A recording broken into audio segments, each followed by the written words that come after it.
नमस्कार दोस्तों, story book 12 में आप सभी का स्वागत है।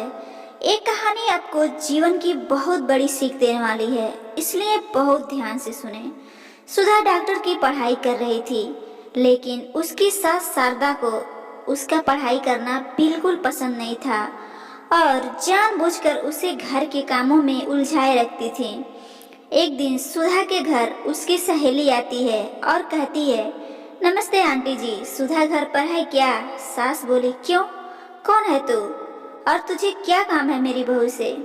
जी, मैं उसकी सहेली नीलम हूँ, कल उसका एग्जाम है ना, और उसने मुझसे कुछ किताबें पढ़ने के लिए मंगाई थी, वही देने आई हूँ। अच्छा, तू है नीलम जो सारा दिन फोन पर मेरी बहू के कान भरती रहती है। देख लड़की, अगर आज के बाद तूने मेरी बहू को उल्टी सीधी बात पढ़ाई तो मुझसे बुरा कोई नहीं होगा। और हाँ, खबरदार जो आज के बाद तूने मेरी बहू को फोन किया और दोबारा इस घर में दिखाई दी।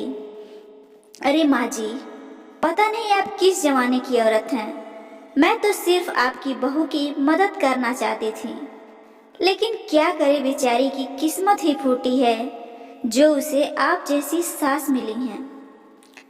ठीक है, जाती हूँ। अरे जा जा, बड़ी आई भाषण देने वाली, तेरी जैसी बहुत देखी है मैंने। शाम को सुधा अपने पति के साथ घर आती है और पूछती है, माँ जी, मेरी सहेली नीलम घर आई थी क्या? माँ जी बोली, अरे बड़ी बदतमीज है तेरी सहेली, औरों से बात करने का तो ढंग भी नहीं है उसे। मैंने भी बड़े बड़े ताने सुनाकर भगा दिया। बहू, हे भगवान, अब क्या होगा, कल मेरा एग्जाम है।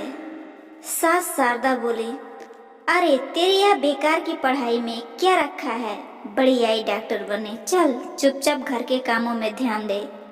और सुन, कल मेरी कुछ सहेलियां घर पर आ रही हैं, ध्यान रहे इनकी खातिरदारी में कोई भी कमी नहीं रहनी चाहिए। बहू, लेकिन माँ जी, सास बोली, लेकिन मैं कुछ नहीं जानती। और सुधा की सास वहां से मुंह फुलाकर चली जाती हैं। अगले दिन सुधा का पूरा समय सास की सहेलियों की खातिरदारी में बीत गया और सुधा एग्जाम नहीं दे पाई। मीटिंग से घर आने के बाद रात को सुधा अपने पति समर को सारी बात बताती है। समर, अब क्या बोलूं, यह माँ भी ना। सुनो सुधा, जाने दो, तुम अगली बार की परीक्षा के लिए मन लगाकर अच्छे से तैयारी करो, मैं तुम्हारा परीक्षा दिलाऊंगा। कुछ दिनों के बाद घर के बाहर से आवाज आती है, अरे शारदा बहन, घर में सुधा है क्या? शारदा, नहीं है, क्यों, क्या काम है? अरे आरती, तू इस तरह लंगड़ा क्यों रही है?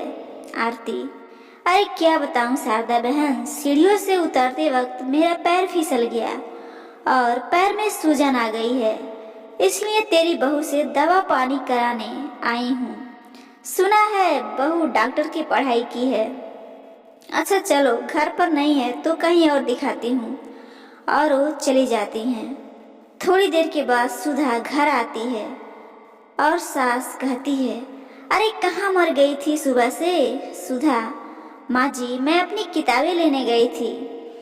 सास, सारी मुसीबत की जड़ यह किताबें ही हैं। तभी थोड़ी देर में वहाँ पेपर रद्दी लेने वाला कबाड़ी चिल्लाता हुआ गुजर रहा होता है।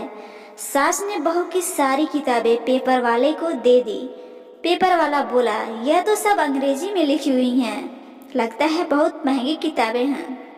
शारदा बोली, तू लेकर जाता है कि नहीं? वैसे पेपर वाला सब किताबें लेकर चला जाता है। सुधा को जब इस बात का पता चलता है तो वह बहुत दुखी होती है और अपनी पढ़ाई पूरी करने के लिए लाइब्रेरी में पढ़ने के लिए जाने लगती है। कुछ दिनों के बाद सास कहती है, अरे मर गई रे, और वो चीखने लगती है। अपनी माँ की तबीयत बिगड़ती देख बेटा बोला, क्या हुआ माँ, तुम्हारी तबीयत तो बिगड़ती जा रही है। वह बंगाली बाबा की दवाइयाँ नहीं ली क्या? माँ शारदा बोली, अरे नाम मत ले उस ठगी का, वह खुद का उपचार ही नहीं कर सकता तो मेरा क्या खाक करेगा। बेटा, अच्छा ठीक है, मैं सुधा को अभी फोन करके बुलाता हूँ। सुधा लाइब्रेरी में बैठी हुई पढ़ रही होती है। तभी उसके पति का फोन आता है और सुधा बोली, जी बोलिए समर, माँ की तबीयत ठीक नहीं है, जल्दी घर पर आ जाओ।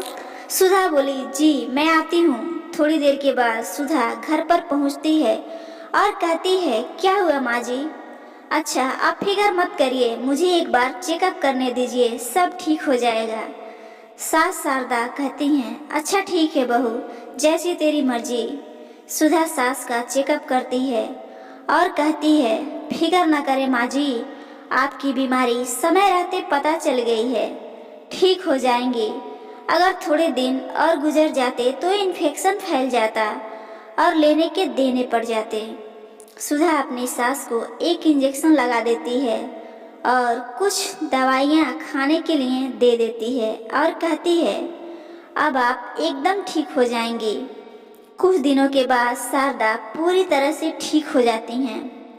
अपनी बहू के साथ किए गए बुरे बर्ताव से शारदा को बहुत पछतावा और शर्मिंदगी महसूस हुई। वह अपनी गलती का पश्चाताप करने के लिए अपनी बहू को डॉक्टरी की नई किताबें लाकर देती हैं और कहती हैं, मुझे माफ़ कर दे बहू, अगर तू सही वक्त पर मेरा इलाज नहीं करती तो पता नहीं क्या होता। माँ जी, आप ऐसी बातें क्यों कर रही हैं? मैंने जो किया वह तो एक डॉक्टर का तथा साथ ही आपकी बहू होने के नाते मेरा फर्ज था। और इस तरह फिर से पूरा परिवार खुशी खुशी रहने लगे। तो दोस्तों, ये कहानी आपको कैसी लगी जरूर बताइएगा और ऐसी ही मज़ेदार पारिवारिक कहानियाँ सुनने के लिए हमारे चैनल स्टोरी बुक 12 को जरूर सब्सक्राइब कीजिए। धन्यवाद।